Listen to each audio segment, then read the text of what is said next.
گلے ملتے ہوئے اور کھانسی نزلے زکام والے کو نماز میں کھڑے ہوا دیکھا، نماز یہاں سے چھوڑ کر مسجد سے اس کو میں باہر نکال کر پھر نماز پڑھاؤں گا، ورنہ نماز نہیں پڑھاؤں گا۔ آپ لوگ احتیاط ہی نہیں کر رہے ہیں، الزام ہمیں دیتے ہیں، ڈاکٹروں کو دیتے ہیں، ڈاکٹر اپنی جان جو ہے نا ان کی عذاب میں آئی ہوئی ہے، مر رہے ہیں ڈاکٹر، ان کو وینٹیلیٹر نہیں مل رہے ہیں۔ آپ لوگوں نے کھیل بنایا ہوا ہے کرونا کو۔ بھائی یہ کرونا ختم ہونے والی چیز نہیں ہے، 5 سال تک ختم نہیں ہوگا، یہ آپ کو میں بتا دوں، لکھ کر دے رہا ہوں میں آپ کو، یہ چلے گا ایسا ہی۔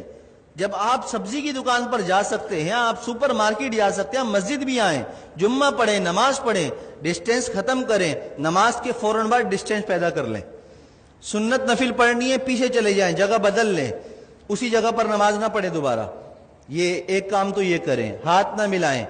ماسک کا استعمال لازمی کریں، ہر کوئی اپنے پاس رکھے، باہر سے لگا کر آئے، نماز پڑھتے ہوئے اگر کسی کو اتارنا ہے تو اتار لے، لیکن نماز سے پہلے یا نماز کے بعد اگر آپس میں سامنے کھڑے ہوئے بات کرنے ہیں، بغیر ماسک کے کوئی بات نہیں کرے گا۔ اگر کرے گا تو انشاءاللہ تعالیٰ اس کے خلاف بیان بھی ہوگا، اس کے نام لے کر پھر سب طریق کیا جائے گا۔ عزت بہت ہو گئی ہے، آپ لوگوں نے مجھے بے عزت کر کے تنگ کر کے رکھ دیا ہے، اب نہیں، اب میں آپ کو بے عزت نہیں کروں گا، اب میں آپ کو سکھاؤں گا دین پر عمل کیسے ہوتا ہے، اور یہ حکومتی احکامات پر عمل کیسے ہوتا ہے، یہ ہمیں بھی آتا ہے کرانا۔ اور اگر اب میرے خلاف کسی نمازی یا کسی نے بھی کوئی درخواست یا کوئی ایسی حرکت کرنے کی کوشش کی تو میں نے وکیل سے بات کر لی ہے، پورے خاندان کو انشاءاللہ تعالی اور کی نسلوں کو تڑپاؤں گا، قانون بھی استعمال کروں گا، اور وظیفے پڑھ کر اس کی نسل کے لیے بد دعائیں بھی کروں گا،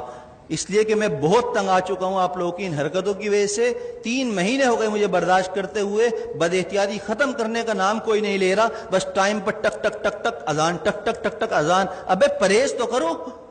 جو ڈاکٹر کہہ رہے ہیں وہ تو کرو، جو علماء کہہ رہے ہیں وہ تو کرو، اپنے باپ کی بات مانتے نہیں ہو، مولویوں پر انگلی اٹھاتے ہو، شرم نہیں ہے تم لوگوں کے اندر۔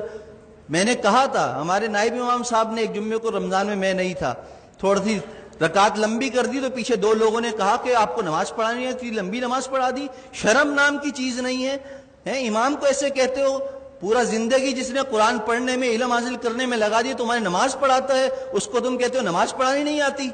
تمہیں تو طہارت اور غسل نہیں آتا، کیسے پیشاب کرنے کے بعد قطرے پاک کرتے ہیں اس کا طریقہ تمہیں نہیں آتا، پانی نہ ہو تو تم مولویوں کو سکھاتے ہو، اماموں کو سکھاتے ہو۔ خدا کے لیے ہاتھ جوڑ کر میں کہہ رہا ہوں، میں وزیر اعلیٰ نہیں ہوں کہ کرپشن کر کے ہاتھ جوڑ رہا ہوں آپ کے سامنے، میں امام ہوں، میرا کردار آپ کے سامنے ہے۔ 7 سال ہو گئے، میری ساری نمازیں، سب کچھ، کسی نماز میں اگر میں نہیں ہوں تو اس کی کوئی نہ کوئی شرعی عذر ہوتا ہے میرے پاس، لیکن وہ عذر پیش کرنا میرا آپ کے سامنے نہیں ہے، میں آپ کے سامنے پیش کروں، اللہ کے سامنے پیش کر دیتا ہوں، میرا دل صاف ہے، مجھے ضرورت نہیں ہے اپنی صفائیاں دینے کی، لیکن احتیاط کیجئے، عمل کیجئے۔ جمعے کی نماز بھی مل کر کھڑے ہو کر پڑھیے اور فوراً جدا ہو جائیے، دور کھڑے ہو کر سنتیں پڑھیے، اور عصر کی نماز سے ماسک کا اہتمام کیجئے،